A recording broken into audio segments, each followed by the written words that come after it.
Está no ar, Abre Aspas, o primeiro jornal multidigital do eixo SP-Rio. Abre Aspas. Olá, muito bom dia para você. Começando mais uma edição do Jornal Abre Aspas, transmissão simultânea com o Facebook da SP-Rio+, e também com o Facebook do Jornal O Vale. Bom dia, obrigado já pela sua audiência nessa sexta-feira.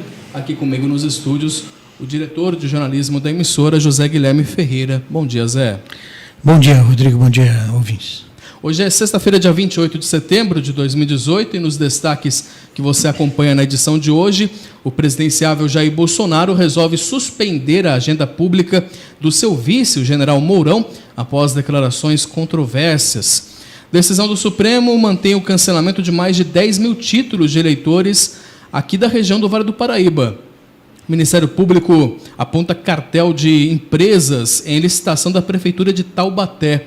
E com atraso, proposta do COI, o Centro de Operações Integradas de Jacareí, devem ser entregues em outubro. E no esporte, o São José viaja para Franca e se prepara para decidir o destino na 4ª divisão do Paulista de Futebol. Estes e outros destaques dentro de instantes. Jornal Abre Aspas. Jornal Abre Aspas. E começamos a edição de hoje do Abre Aspas com um comentário do jornalista José Guilherme Ferreira. Eis a questão.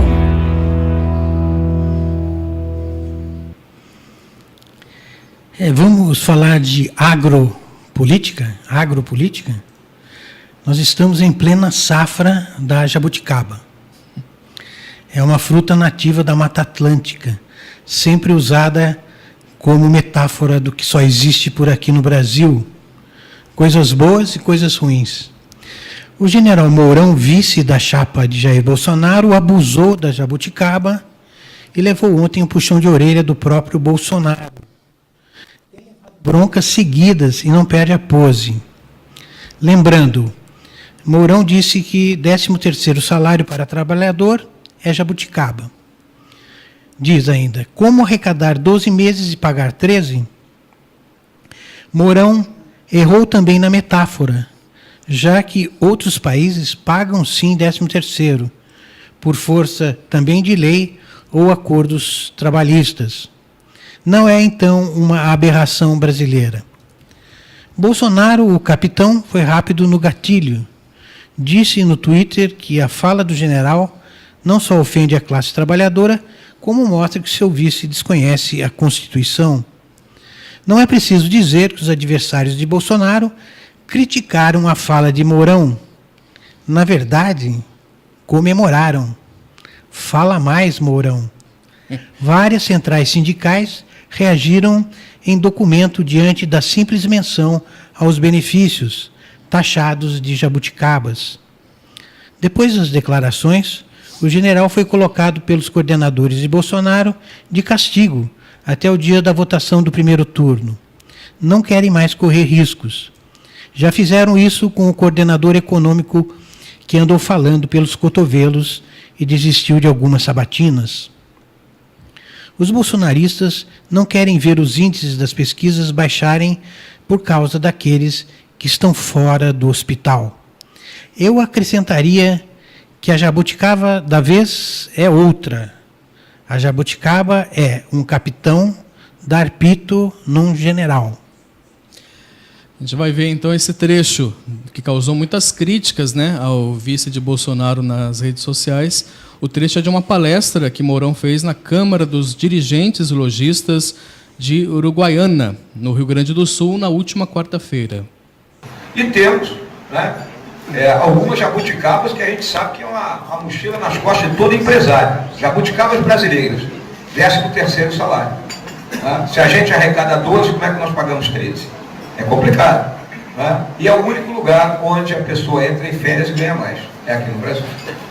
Então são coisas nossas. É a legislação que está aí, a legislação que é sempre aquela visão dita social, mas com o chapéu dos outros. Não é com o chapéu do governo. Um dia depois dessa fala, ao ser entrevistado pelo jornal Folha de São Paulo, o general disse que se referia, na verdade, a problemas de gerenciamento que levam empresários e até governos a atrasarem ou não pagarem o benefício previsto na Constituição Federal. Inicialmente, ele disse à reportagem da Folha que sua fala havia sido mal interpretada. Isso mal interpretada pelos jornalistas. A culpa é do jornalista. Depois, lembrando que sua palestra havia sido filmada, ele voltou atrás, disse que o contexto era outro, afirmando que não pode mexer no benefício, justificando que ele mesmo o recebe. Ou seja, acabou complicando aí, mais uma vez. Aliás, a capa do jornal Folha de São Paulo, do Estado de São Paulo de hoje, mostra justamente essa questão, né, do Bolsonaro já suspendendo a agenda do general Mourão, né, e agora vamos ver quais serão os próximos capítulos aí dessa novela, mais confusões aí nessas eleições. Até o dia 7 de outubro ainda promete muita coisa nessas eleições. Em decisão tomada ontem, o TSE, o Tribunal Superior Eleitoral, tornou inelegível o candidato ao governo do Rio, o Antônio Garotinho. Mesmo com essa decisão, o Garotinho estará nas urnas no domingo das eleições. Isso porque o TRE, o Tribunal Regional Eleitoral do Rio de Janeiro, ele informou que já foi feito o processo de inseminação das urnas, não sendo mais possível excluir o candidato. Ou seja, ele já está lá com a fotinho dele. A situação do Garotinho constará como indeferido com recurso e os votos a ele serão considerados nulos, a menos que a decisão do TSE seja revertida. O ex-governador do Rio criticou essa decisão. O Tribunal Superior Eleitoral ele recebe o processo com as provas que o Tribunal de Piso envia para ele. Então ele julga de acordo com o que está ali. Agora é que nós vamos apresentar os nossos recursos, eu espero reverter isso o mais rápido possível. Então, portanto, quem for votar, por enquanto, quem for votar em Antônio Garotinho, acaba votando nulo. Nulo, né? Mais de 3 milhões de brasileiros não poderão votar nessas eleições porque não fizeram o cadastro biométrico aí e tiveram seus títulos eleitorais cancelados. A gente deu essa notícia ontem aqui no jornal, mas é importante reforçar que nem todas as cidades tinham essa obrigatoriedade. Tem muita gente desesperada, será que o meu título foi cancelado ou não? Enfim, aqui na nossa região, teve a obrigatoriedade nas cidades de Areias, Cunha, Lagoinha, Piquete, Queluz e São Luís do Paraitinga. Segundo informações do TSE, o Tribunal Superior Eleitoral, 11.780 eleitores aqui da região estão impedidos de votar nessas eleições. Você observa agora na sua tela o número de títulos cancelados por cada cidade do Vale. Aí você tem Areias com 850, dos 3.788 eleitores que tiveram o título cancelado. Em Cunha possui 16.023 eleitores, desses 3.742 não vão votar. Lagoinha possui 4.675 eleitores e do total 751 estão vetados de votar. Piquete tem 9.300 eleitores, desses 2.700 não poderão votar. Na cidade de Queluz, são 2.258 eleitores que estão impedidos de votar, de um total de 8.784, ou seja, 25% do eleitorado. Em São Luís do Paraitinga, tem 8.544 eleitores e desses, 1.479 não poderão votar. Somente então reforçando que é possível consultar a situação do seu título de eleitor no site do tribunal, que é o tse.jus.br. Jus é de abreviação de justiça. Então, tse.jus.br.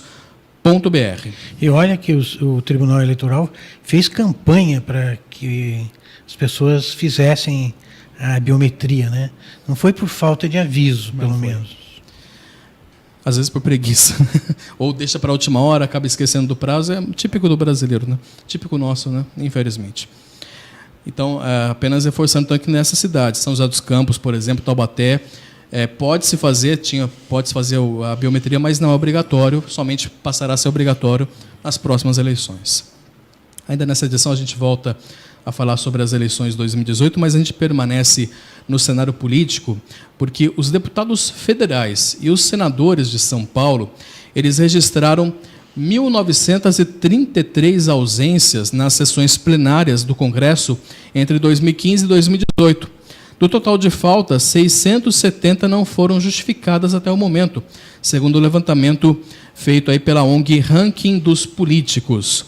O campeão de faltas aí é o deputado Mendes Tami, do PV, do Partido Verde, ausente 154 vezes, sendo 2 não justificadas. Aí o deputado, em uma das sessões que ele foi, né, que ele compareceu em Brasília.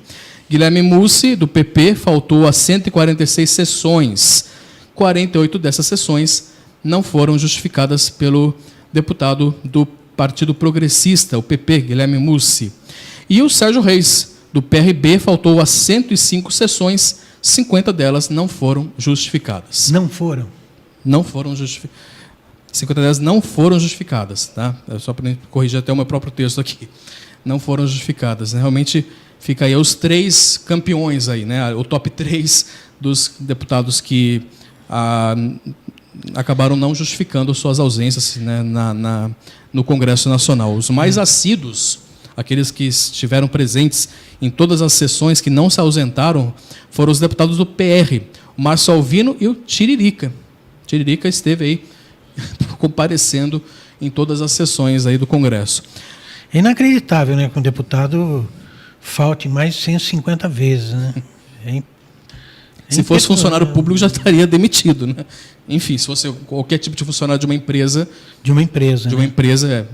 já estaria demitido. Mas, né? Dos deputados federais da região, segundo o levantamento feito por essa ONG, ela só pegou os federais, né? O Eduardo Cury, do PSDB, ele faltou apenas a uma sessão, essa falta foi justificada, e o deputado Flavinho, do PSC, faltou a 3 sessões, sendo que uma não foi justificada. Ou seja, está tudo tranquilo, pelo menos aqui na nossa região eles estão indo, estão comparecendo, né? O que a gente reforça é, será que eles estão comparecendo, mas também estão propondo, estão atuando lá, não é apenas comparecer, registrar o voto, a presença e cair fora. Muita gente faz isso. Lembra em tempos de escolas, que você fazia, respondia a chamada, depois eu não vazava, não? Eu não vazava. Eu algumas vezes. A ONG também levantou que as cotas e verbas indenizatórias dos congressistas paulistas somaram 88 milhões de reais nesse período. Todos os dados, se você quiser ver a atuação do seu candidato, aí do seu, né, que você votou, né, para deputado, ele está no site politicos.org.br. Eu acho que isso é uma informação muito importante para o eleitor, saber se o seu representante está indo trabalhar, né? Pois é, o mínimo, né? A Polícia Federal deflagrou na manhã de hoje uma operação para cumprir mandados de busca e apreensão em endereços ligados a Marconi Perillo, do PSDB, ex-governador de Goiás e candidato ao Senado pelo Estado. Durante as buscas, a polícia encontrou maços de dinheiro vivo com o motorista de Jaime Rincon, que é coordenador de campanha do atual governador de Goiás. A operação, baseada na delação de executivos da Odebrecht, apura repasses indevidos para agentes públicos em Goiás. A cifra investigada é de mais de 12 milhões de reais. Por telefone, falando com a imprensa, o advogado do ex-governador Marconi Perillo, o Antônio Carlos Almeida, informou que ainda não tomou conhecimento sobre a operação e que tenta contato com o seu cliente. Candidato ao Senado, Perillo aparecia com 29% das intenções de voto em pesquisa do Ibope divulgada no último dia 21 de setembro. Não aprendem, né? Nós vamos para o intervalo, a gente vai, na sequência, trazer mais informações regionais. Você vai também saber como vai ficar o tempo para esse final de semana, para você poder se programar direitinho, para poder aproveitar melhor. Pelo jeito, pelo visto, não vai ter sol, mas enfim, já você vai ter a confirmação de como ficará esse tempo. Já, então, outras informações, permaneça na audiência. Jornal Abre Aspas. Jornal Abre Aspas. Retornando com a edição desta sexta-feira do Jornal Abre Aspas, e chegamos justamente na sexta-feira, já muita gente se programando aí para o final de semana e querendo saber como vai ficar o tempo. E quem traz a informação para a gente é a Camila Brasiliense, direto do Tempo Vale. Camila, bom dia. Bom dia, Rodrigo Fernandes. Áreas de instabilidade vão manter o tempo instável nesta sexta-feira aqui no estado de São Paulo. A partir da tarde, podem ocorrer pancadas de chuva em alguns pontos isolados. Hoje as temperaturas ficam um pouco mais amenas, mas o tempo continua abafado. A previsão é de máxima de 27 graus na capital paulista e Vale do Paraíba, 26 graus no litoral e 25 graus na Serra da Mantiqueira. O fim de semana vai começar com sol entre poucas nuvens no sábado. Não tem previsão de chuva e as temperaturas vão estar em elevação. Já no domingo, há previsão de pancadas de chuva a partir do fim da tarde por conta da atuação de áreas de instabilidade. Camila Brasiliense, do Tempo Vale, para o jornal Abre Aspas. Obrigado, Camila, pelas informações. Olha, o Ministério da Educação, o MEC, ele solicitou ao presidente Michel Temer o adiamento do início do horário de verão por conta aí deste ano, né, por conta do Enem, o Exame Nacional do Ensino Médio. Os malotes contendo as provas começaram já a ser distribuídas em São Paulo. O material das provas foi impresso em São Paulo e daqui vai para 61 bases militares em todos os estados. 2 carretas saíram hoje rumo à região norte do país. Os lotes de São Paulo, Rio de Janeiro e Espírito Santo também vão por caminhões escoltados por policiais. Os Correios são os responsáveis pela distribuição para os outros estados. As provas acontecem nos dias 4 e 11 de novembro. Hoje, em Osasco, na Grande São Paulo, local de onde saem os lotes com as provas, o ministro da Educação em exercício, Henrique Sartori, disse que, para evitar a confusão dos alunos, propôs ao governo federal mudar o início do horário de verão, previsto para o dia em que começa o Enem. Essa articulação o Ministério tem feito com a Casa Civil, com o presidente Michel Temer. Ele tem sido muito sensível à questão e eu acredito que nos próximos dias teremos uma resposta. Mais de 5.500.000 candidatos estão inscritos no Enem deste ano, que será realizado em mais de 1.700 cidades do país. São Paulo...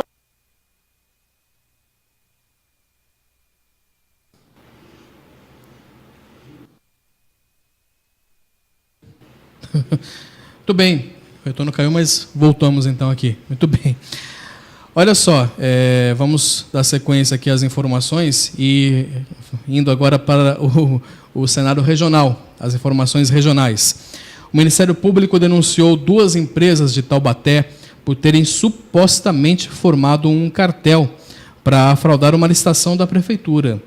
Segundo a ação da Promotoria do Patrimônio Público, a Andrade Brita e a Dark Engenharia fraudaram um pregão realizado pela Prefeitura de Taubaté em 2016 para aquisição de concreto betuminoso usinado a quente, que é um material usado para serviço de asfaltamento. No processo que tramita desde abril desse ano, lá na Vara da Fazenda Pública, o Ministério Público pede que as 2 empresas e 3 sócios delas sejam condenados a ressarcir o município em pouco mais aí de R$3.600.000. Ainda em abril, o juiz Paulo Roberto da Silva concedeu liminar para bloquear os bens das empresas e dos sócios. Além do cartel, o Ministério Público também aponta outras 2 supostas irregularidades.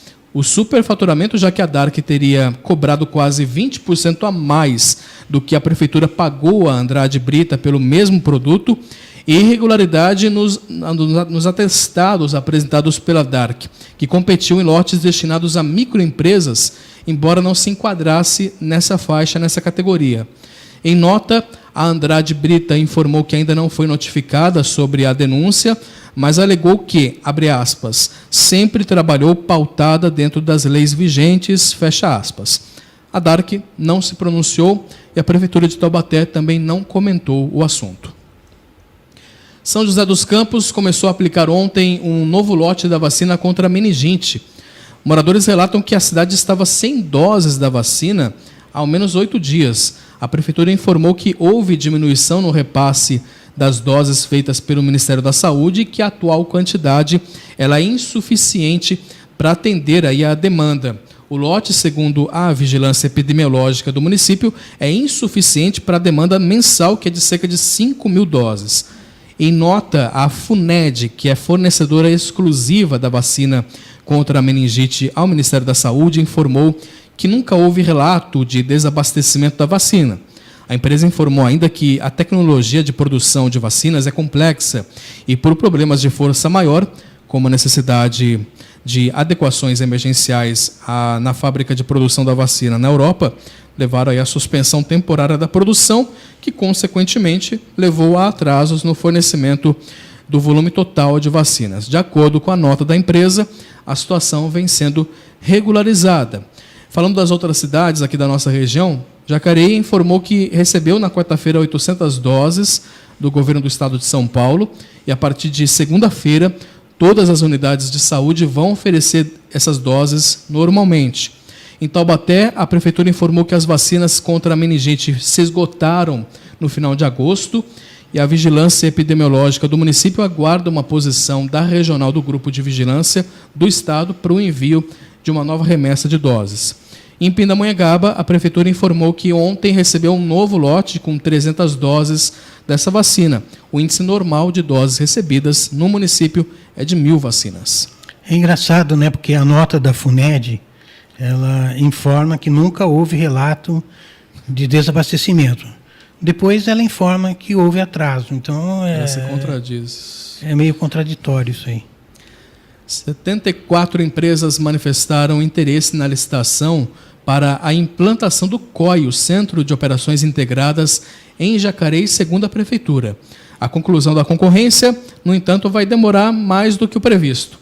Isso porque o período para os interessados fazerem as visitas técnicas se estendeu até o dia 16 de outubro. 9 empresas já fizeram esse procedimento, que é obrigatório para a participação na licitação. O prazo inicial também para a entrega dos envelopes foi alterado para o dia 19 de outubro. Segundo o governo do prefeito Isaías Santana, a dilatação dos prazos ocorreu em razão de questionamentos feitos pelas empresas interessadas no certame. Nesse período, foram necessárias alterações no edital da licitação. De acordo com o projeto da gestão tucana, o sistema deve contar com 116 câmeras de segurança, de monitoramento, e o trabalho deve integrar Polícia Militar, Guarda Civil Municipal e agentes de trânsito. Mais informações aí você pode ver na matéria do jornal O Vale, né? Exato. Vamos falar sobre o mercado financeiro, porque ontem, né, o dólar voltou a fechar abaixo dos R$4, seguindo aí a tendência de queda de 2 dias atrás, com o mercado financeiro de olho no cenário eleitoral aqui do Brasil e também em um dia bastante favorável no exterior para países emergentes. Na sua tela aparecem os números. A moeda norte-americana caiu 0,79%, vendida a 3,99. Já o dólar turismo fechou negociado a 4,17, sem considerar a cobrança do tributo de IOF. O Ibovespa, principal índice da Bolsa Brasileira, fechou em alta de 1,71%, o maior nível desde 7 de agosto e a maior alta percentual diária em mais de uma semana desde o dia 18 de setembro. A Bolsa foi puxada aí pelas ações da Petrobras, que subiram 6,29% após a petroleira fechar um acordo equivalente a 3,6 bilhões de reais para encerrar investigações nos Estados Unidos, que era aquele processo que se referia a casos de corrupção investigados pela Operação Lava Jato. Com essa alta de mais de 6% das ações preferenciais, a estatal superou a Ambev e voltou a ocupar o posto da segunda maior empresa em valor de mercado da Bovespa. A Ambev encerrou o dia com valor de mercado de pouco mais de 290 bilhões. Os papéis da companhia aí que recuaram 1,18%, como você acompanha na sua tela. A empresa mais valiosa da Bolsa de Valores segue sendo a Vale, com um valor de mercado de pouco mais de 309 bilhões de reais. Informações internacionais. O primeiro-ministro de Israel, Benjamin Netanyahu, acusou o Irã ontem de ocultar material de uso nuclear em um armazenamento de Teherã, o que provocaria aí, né, o que provaria que o país não abandonou o seu programa de armas nucleares.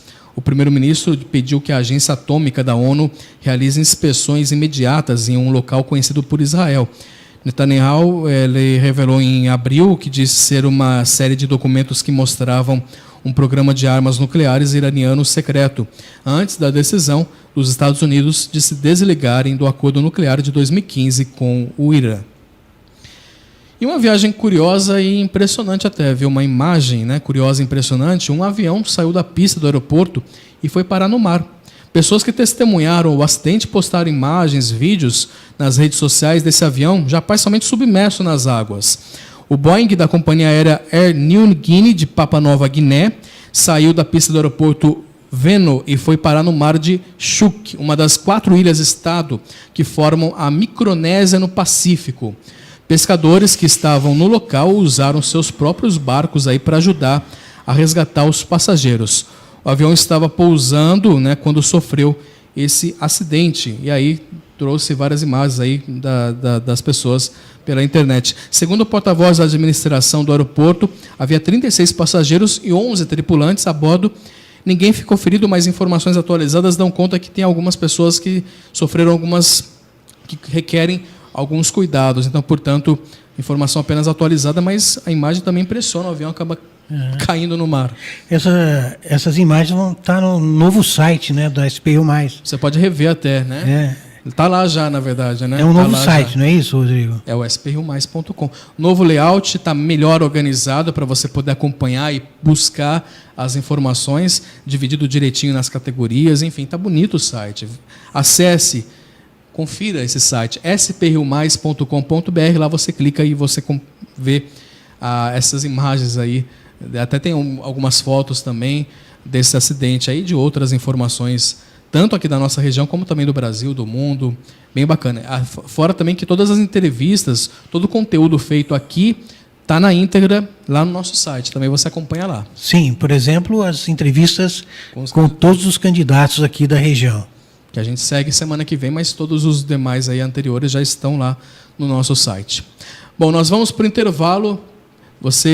Muito obrigado já pela sua audiência, permaneça aí na audiência, porque na volta a gente vai falar de esportes, mas também a gente vai falar da programação cultural aí, vamos falar de cinema, vamos falar de Rock in Rio, enfim, tem muita informação ainda para você, permaneça conosco. Jornal Abre Aspas. Jornal Abre Aspas. Retornando com a edição do Jornal Abre Aspas, e quem vai trazer os destaques do futebol, do esporte, é o Douglas Cruz. Douglas, muito bom dia. Bom dia, Rodrigo. Bom dia, Zé Guilherme. Vamos às principais informações esportivas dessa sexta-feira. Bom, ontem, quinta-feira à noite, teve jogo atrasado do Brasileirão. Vasco e Santos jogaram um jogo válido pela terceira rodada do Campeonato Brasileiro, isso mesmo, lá do começo do ano, agora. O jogo foi no Pacaembu, com o mando do Santos, e terminou em 1-1. Esse resultado mostra que Barbieri vem fazendo uma evolução no comando do Vasco, pois o Vasco está brigando na zona de rebaixamento para escapar dela e conseguir um bom resultado no Pacaembu. Já para o Santos, que briga pelo G6, o resultado não foi tão bom assim. Os gols da partida foram de Diego Pituca do Santos e depois André Rios empatou para o Vasco. Com esse resultado, o Santos se mantém na 11ª colocação, enquanto o Vasco está em 16º, aí, brigando para sair da zona de rebaixamento. Ontem também teve o primeiro treino aberto da Fórmula 1. Sebastian Vettel foi o primeiro colocado desse treino, que ainda não é o treino classificatório, é aquele treino aberto que a Fórmula 1 realiza. Ontem também teve os sorteios da final da Copa do Brasil, em qual estádio ia ser o primeiro e o segundo jogo. E essa é a capa do jornal O Vale, como vocês podem ver. O Corinthians vai decidir em casa o último jogo da final, em Itaquera. Então o corintiano pode ficar feliz, pode ficar contente, porque o Corinthians, como todos sabem, quase não perde em Itaquera. É muito difícil bater o Corinthians lá em Itaquera. Bom, Rodrigo, Zé, essas foram as notícias do esporte nacional e internacional. Douglas Cruz para o jornal Abre Aspas. Obrigado, Douglas. E falando do esporte regional, o São José tem mais um confronto decisivo fora de casa nessa temporada do Campeonato Paulista da 4ª Divisão. Amanhã, a partir das 3 da tarde, visita a Francana, lá em Franca. Aliás, eles já estão se dirigindo para lá para poder acompanhar, fazer treinamentos lá já na região, né? E esse jogo é válido pela última rodada do quadrangular do Grupo 11, na 3ª fase. O time da região, comandado pelo técnico Ricardo Costa, precisa de um empate para avançar às semifinais do torneio, sem depender de outro jogo do grupo, que tem entre Comercial e Flamengo, lá em Ribeirão Preto. O problema é que a Francana, comandada pelo técnico Paulinho McLaren, chega a esta última rodada também na briga, né, por essa vaga.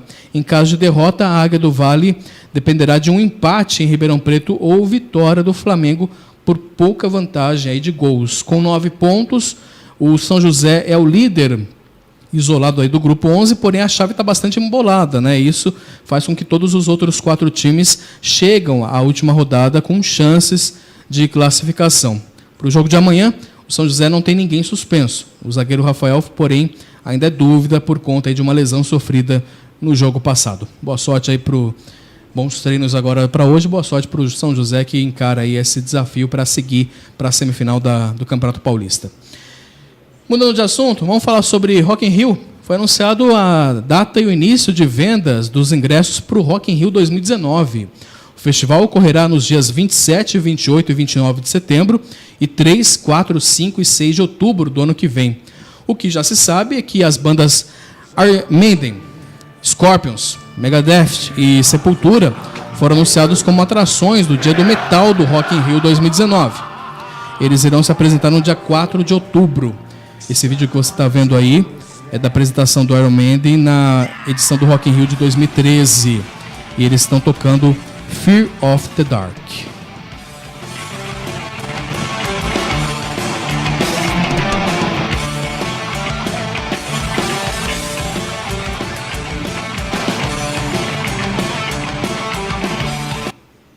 O festival anunciou também a primeira atração do Espaço Favela, que trata-se da banda Canto Cego, da favela da Maré. Esse espaço, que é uma novidade do evento, esse espaço vai trazer 30 bandas de comunidades com diversos estilos musicais. Assim como nos outros anos, o Rock in Rio ele dá início às vendas dos ingressos antes mesmo do anúncio dos artistas do festival. O Rock in Rio Card, cujo valor ainda não foi revelado, começa a ser vendido no dia 12 de novembro, a partir das 7 horas da noite, pelo site ingresso.com. E diante das edições anteriores, rapidinho ele se esgota. Portanto, aí, para quem gosta de participar do festival, e tem grana também, esse é um outro ponto importante, já fica atento aí para a abertura desses ingressos. Para quem quer pegar um cineminha, nesse final de semana, a pedida é a estreia do filme nacional 10 Segundos para Vencer.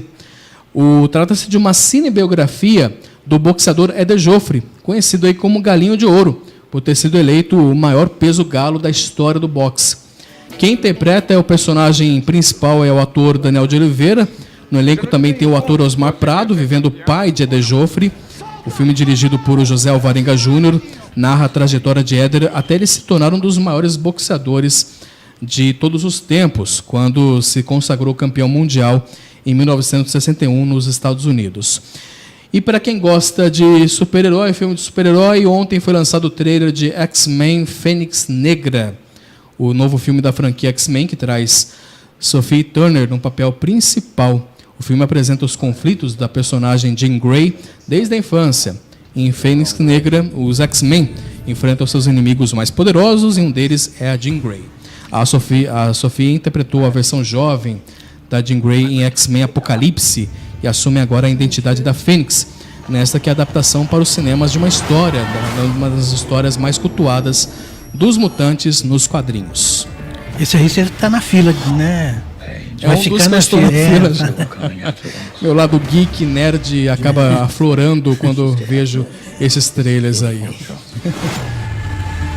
The world is on the brink. I'm sorry I didn't stop it sooner. You're always sorry, Charles, and there's always a speech, and nobody cares. There's still hope. Don't do this. They're right to fear me. I've seen evil. O filme deve chegar apenas no dia 14 de fevereiro do ano que vem nos cinemas. Foi programado para estrear em novembro, mas depois eles passaram para só o ano que vem. Então, portanto, fica aí a expectativa de mais um filme da franquia X-Men. Muito bem. Programação de filmes aí, programação de shows, programação cultural, tem eventos, tem teatro. Se programe, aproveite o seu final de semana. E Zé, mais uma vez, obrigado. Aproveite também o seu final de semana. Um excelente final de semana para ti, Zé. Obrigado, Rodrigo, para todos os ouvintes e telespectadores. Mais uma vez, obrigado pela sua companhia, pela sua audiência. Retornamos na segunda-feira, a partir das 9 horas da manhã, com o Jornal Abre Aspas. E lembrando, o conteúdo na íntegra você acompanha no nosso site, que está de cara nova, spiumais.com.br. Um ótimo final de semana. Até segunda.